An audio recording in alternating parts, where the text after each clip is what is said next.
I'm going to show you right now how to reduce, and I mean seriously reduce, or even almost completely eliminate jet lag, even if you fly to the other side of the planet. I'm going to show you right now. Alpha Male 2.0. Freedom-focused lifestyle design for men. We do 5 videos a week here on how to make both your business life and woman life more free, because you need both. If you subscribe to this channel, leave a like on this video, and leave a comment on this video, you will automatically be entered into the regular drawing for my online video course on how to create location-independent income, normally $1,400. We regularly announce the winners at the community feed at this channel.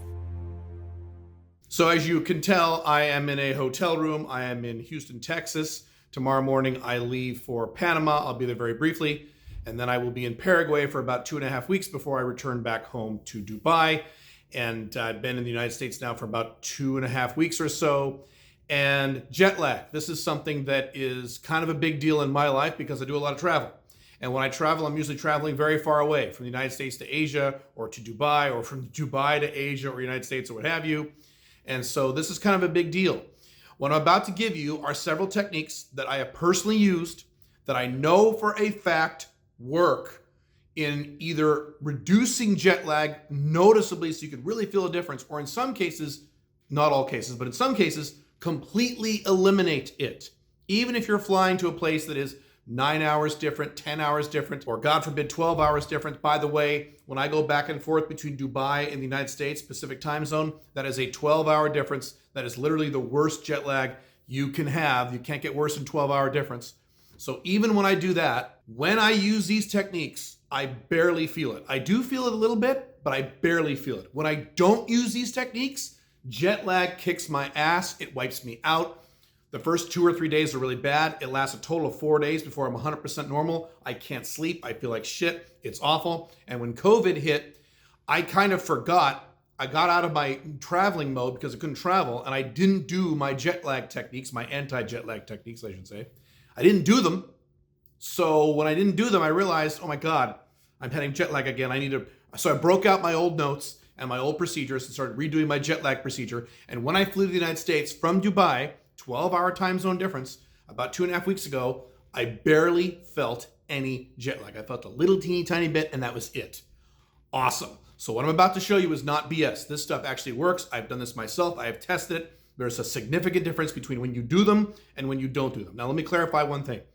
If you're going somewhere that is like, let's say you're on the West Coast, you're going to go to the East Coast of the United States, and it's a 3-hour difference, there's nothing really much you can do about that. I'm talking about real jet lag. If you go from Europe to the United States, if you go from the United States to Asia, where you're dealing with 9-hour, 10-hour, 11-hour, 12-hour time zone differences, somewhere in that time frame, that's real jet lag.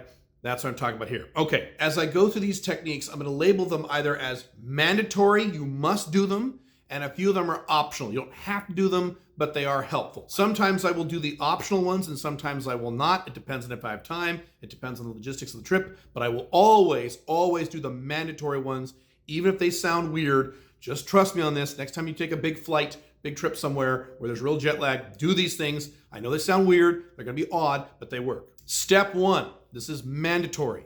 As soon as you get on the plane, you need to set your watch and any other item that shows a time. That would mean your phone, your tablet, if you use a tablet, your laptop. Set all of these things to the destination time zone and then behave accordingly for the rest of the flight. Whenever I get on a plane for a trip, I automatically assume that I am now in that new time zone. I don't wait till I get there. So make that change. And then for the rest of the flight, we'll talk about this as we go on with other techniques. For the rest of the flight, your behavior on the flight is mandated by the destination time, not the time of wherever you're flying over, which is what your cell phone will do, by the way. So your cell phone, if you leave your cell phone on during the flight, it will usually adjust constantly to whatever time zone you're passing through. You need to ignore that. You also need to ignore the time zone of where you're coming from. This is useless. You want to get that out of your head. You want to immediately mentally click over to the new time zone as soon as you get on the flight. Very, very important. Number 2, and this is mandatory. This is a big one. This is one that everyone screws up on. Once you know that you're on the destination time, do not sleep on the plane if it is not appropriate for your destination time zone.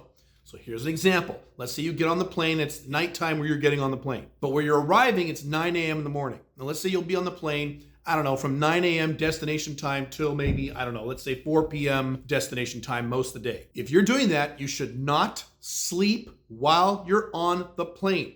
The problem is, once the plane gets up in the air and they serve the food, they turn down the lights, most of the people on the plane in that scenario go to sleep.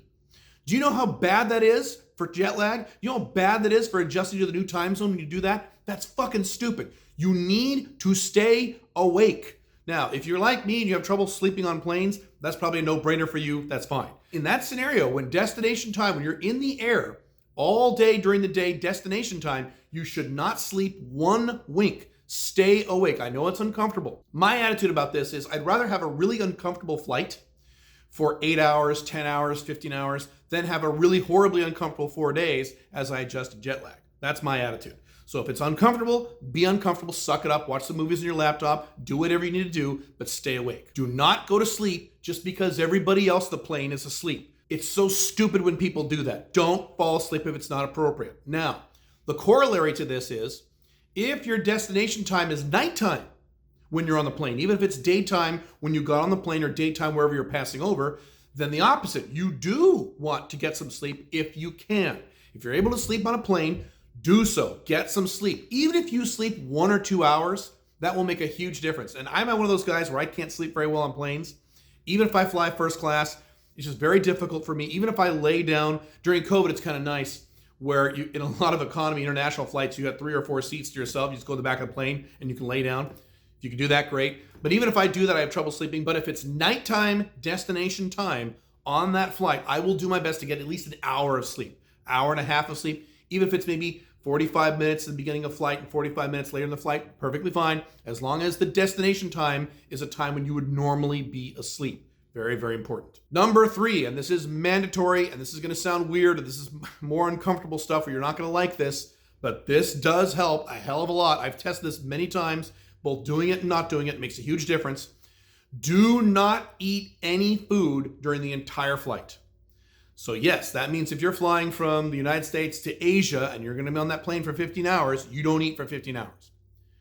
Suck it up, man. Fast. Consider it a fast, which is what it kind of is. When you eat, it screws up your body clock. It activates certain points of your body clock, and regardless of what the destination time is, you do not want to consume any food on the flight. You can have a big meal right before you get on the plane. That's perfectly fine. I've done that. But you don't want to eat at all during the flight. When they serve the food, say no thank you. No food, no snacking, no nothing. Don't put any food in your mouth the entire flight, no matter how long the flight is. Well, that's bullshit. Then I'll be hungry. Then fucking be hungry. Suck it up and be a man. I do, 48-hour fasts. It should be no big deal to not eat for 15 hours. 9 hours, 10 hours, whatever, man. Just suck it up. Don't eat. You can eat your ass off when you arrive. Don't eat on the flight. Number 4, this is also mandatory. You need to drink shitloads of water while you're on the flight. A lot. One of the primary reasons why jet lag exists, why jet lag feels so bad, well, it screws you up so badly, why it lasts 3-4 days, is because not only of the time zone change, but because when you're in an airplane for that long, your body is getting massively dehydrated. So you need to drink massive amounts of water. The guideline, although this is difficult, the guideline, or I would call this maybe the goal, is to drink 1 liter for every 3 hours. So sometimes I don't drink quite that much, but I drink a lot. So what I do on most of my flights that are 12 to 15 hours is I go by at the airport before I get on the flight.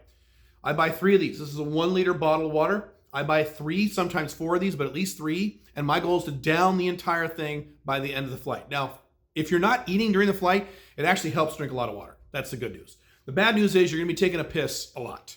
You're going to be getting up and going to the bathroom a lot. So that means you need to get an aisle seat so you can get up and go to the bathroom whenever you need to, fine. If that means you need to take a piss in a bottle, an empty bottle, while you're sitting there because no one can see because you're doing it under your blanket, I'm not saying do that, but if you need to do that, go ahead and do that. Do whatever you need to do, man. But you need to drink massive amounts of water. When you do this, your body will blow up like a balloon. It'll be like you gained 10 pounds.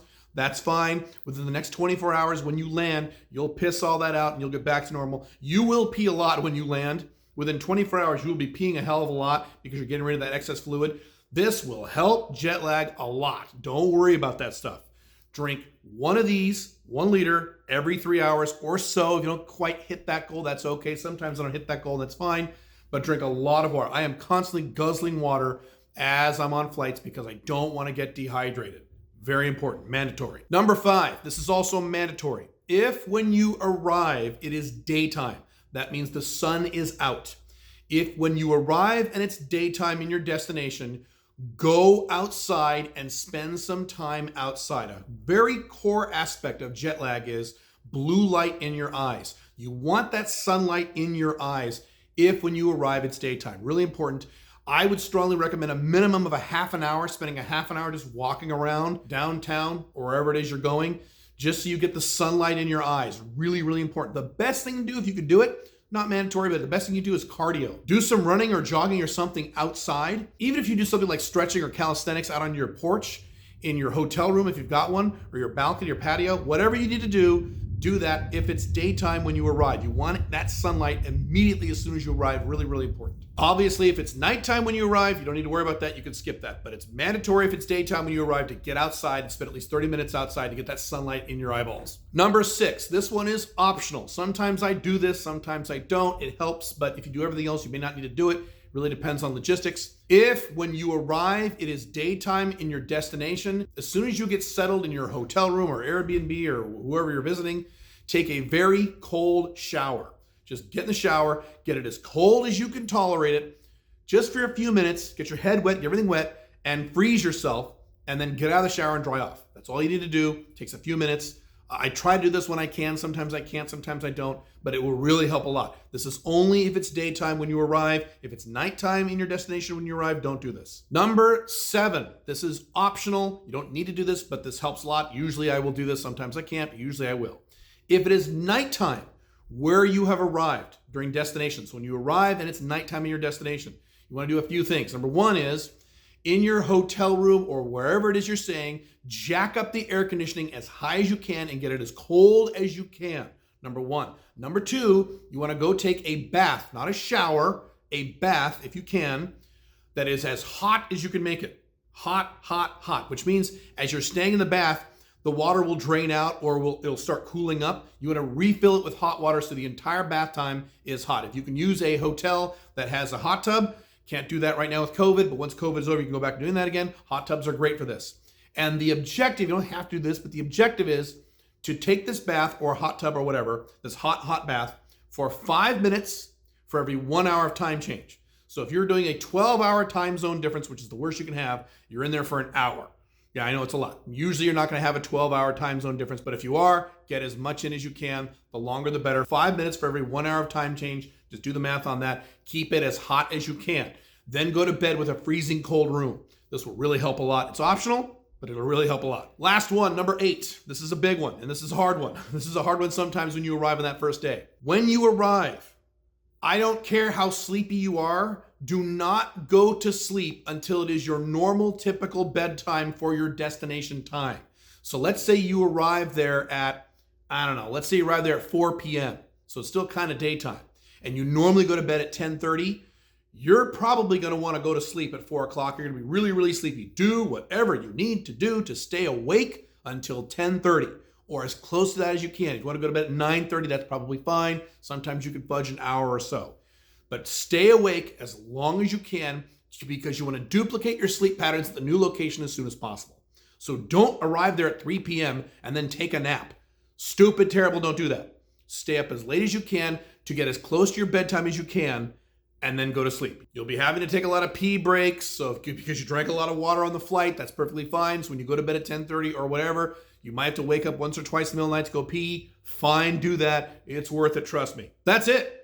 If you do those things, you will be shocked, because I've been surprised. You will be shocked at how less or even how non-existent jet lag will be in your life when you make these long flights if you do all the mandatory steps and as many of the optional steps as you possibly can. If you want more information on how to manage an international lifestyle, you can go to joinsmic.com.